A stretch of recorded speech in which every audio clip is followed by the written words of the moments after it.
Alkes, welcome back to our YouTube channel di Alat Kesehatan ID. Sahabat Alkes, tahu nggak sih kalau kanker itu menjadi salah satu penyakit dengan beban biaya terbesar di Indonesia. Dan ternyata jenis kanker ini kan banyak gitu ya. Yang paling banyak ditemukan itu merupakan kanker payudara. Gak cuman wanita aja yang bisa kena kanker payudara, tapi pria, cowok itu juga bisa mengalaminya loh. Nah, kira-kira gimana sih kanker payudara ini? Penyebabnya apa? Gejalanya apa? Kita akan bahas sama-sama ya di Airin Room Talk, ngobrol-ngobrol santuy bareng Airin.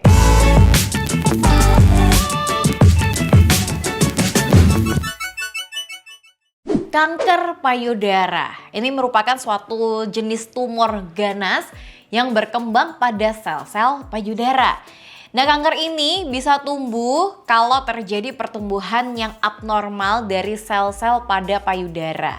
Sel-sel tersebut membelah diri lebih cepat dari sel normal dan berakumulasi yang kemudian membentuk benjolan atau massa. Pada stadium yang lebih parah, sel-sel abnormal ini bisa nyebar melalui kelenjar getah bening ke organ tubuh lainnya. Ada beberapa jenis yang terbagi menjadi dua tipe yang berbeda, yaitu invasif dan non-invasif. Kanker payudara invasif itu terjadi ketika sel kanker telah nyebar ke bagian lain payudara. Sedangkan kanker payudara non-invasif itu merupakan kondisi sel kanker yang belum menyebar dari jaringan aslinya. Sekarang kita bakalan ngomongin tentang jenis kanker payudara nih sahabat Alkes. Sebenarnya ada banyak jenis dari kanker payudara sendiri, tapi di video kali ini Airin mau bahas 4 jenis yang paling sering terjadi. Yang pertama yaitu ada ductal carcinoma in situ atau DCIS. Ini tuh tumbuh di saluran air susu tetapi nggak nyebar ke jaringan sekitarnya. DCIS ini termasuk kanker stadium awal yang mudah diobatin loh sahabat Alkes. Tapi DCIS ini bisa nyebar ke jaringan di sekitarnya kalau nggak segera ditanganin. Jenis yang kedua yaitu lobular carcinoma in situ atau LCIS. Ini adalah kanker yang tumbuh di kelenjar penghasil air susu. Sama seperti ductal carcinoma in situ, jenis kanker ini tuh nggak nyebar ke jaringan sekitarnya. Tetapi LCIS di salah satu payudara ini bisa ningkatin resiko terbentuknya kanker di kedua payudara. Jenis yang ketiga yaitu invasif ductal carcinoma atau IDC, tumbuh di ductus dan bisa nyebar ke jaringan sekitarnya. Bahkan bisa nyebar ke area tubuh yang lain. Lumayan ngeri nih ya sahabat Alkes. Nah, IDC ini terjadi pada 70-80% kasus kanker payudara.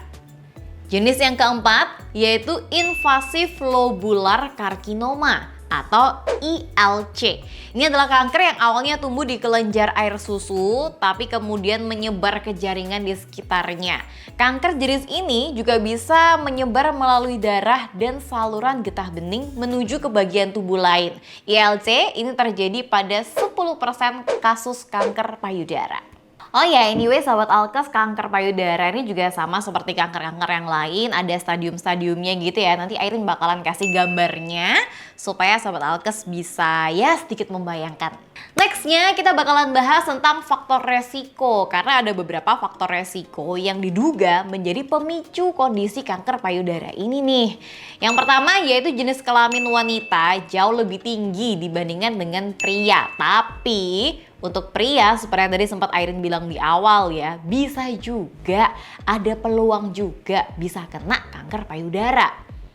Yang kedua, usia yang bertambah dan paling banyak itu sekitaran usia di atas 50 tahun. Tapi kalau Airin sempat baca-baca, semakin kesini semakin banyak juga anak muda yang terkena kanker payudara. Jadi mau usia muda ataupun senior harus tetap hati-hati dan aware ya. Yang ketiga, belum pernah hamil sebelumnya. Yang keempat, mulai menopause pada usia lebih tua, yaitu setelah usia 55 tahun. Yang kelima, mulai menstruasi sebelum usia 12 tahun, jadi menstruasi dini gitu ya. Yang keenam, penggunaan alat kontrasepsi hormon dan terapi hormon setelah menopause. Yang ketujuh, riwayat kanker payudara pada diri sendiri pada salah satu payudara. Jadi kalau misalnya pernah kanker payudara di sisi kanan gitu ya, nah ini bisa meningkatkan resiko kalau bakalan kena kanker payudara di sebelah kiri. Tapi ya nggak tentu juga ya, tergantung gimana kita bisa menjaga pola hidup kita juga. Yang ke-8 yaitu riwayat kanker payudara pada nenek, ibu, tante, adik, kakak, atau anak kandung. Jadi ya semacam kayak keturunan gitu ya. Yang ke-9 pernah terpapar dengan radiasi. Yang ke-10 kebiasaan merokok atau minum minuman beralkohol. Dan yang ke-11 kelebihan berat badan atau obesitas.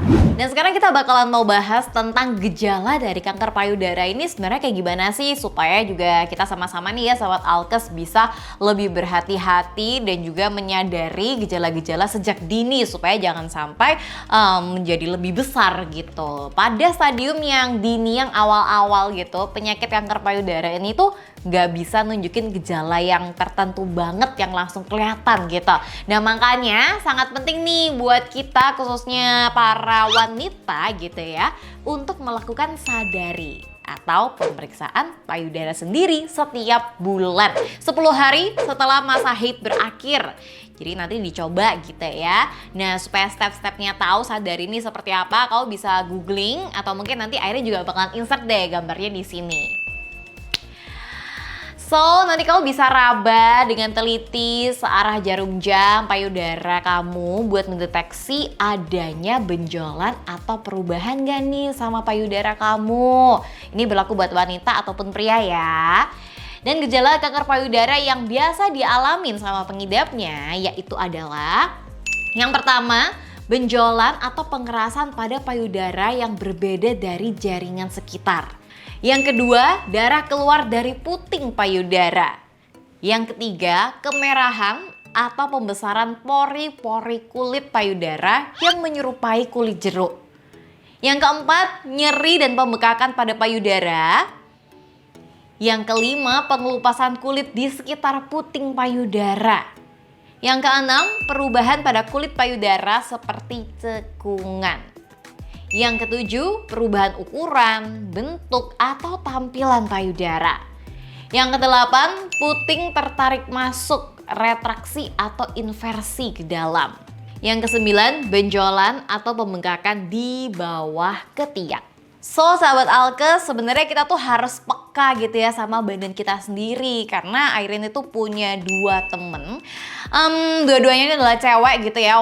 Yang satu waktu SMP, sedangkan yang satu waktu SMA. Mereka itu emang iseng-iseng aja gitu kan ngecek payudaranya, dan ternyata tiba-tiba kerasa ada benjolan. Dan karena takut kenapa-napa langsung dibawalah ke dokter.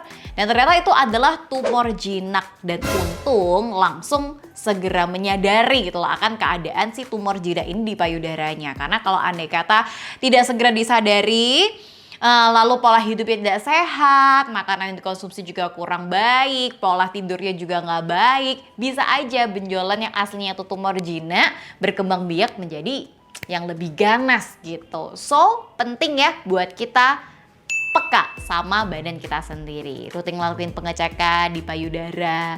Kalau ada sesuatu yang ngerasa mengganjal, cek aja ke dokter. Dan juga penting supaya kita bisa menjaga tubuh kita sendiri dengan pola hidup yang baik, jangan begadang, lalu mengkonsumsi makanan yang sehat. 4 sehat 5 sempurna itu jangan lupa, sayur-sayuran, susu, protein semuanya. Lalu juga menghindari yang namanya alkohol, ngerokok itu jangan deh. Kalau misalnya badan kita sehat, ya kita sendiri kan yang happy. Anyway, thank you for watching. Tadi pembahasan kita tentang kanker payudara. Semoga aja kita selalu sehat ya. Dan Airin mau ingetin sekali lagi, kanker payudara bukan hanya terjadi pada wanita atau cewek aja, tapi pria ataupun cowok juga bisa loh mengalami kanker payudara. Kalau kamu ada request, pengen Airin bahas tentang apa nih di video selanjutnya, bisa tulis request kamu di kolom komentar.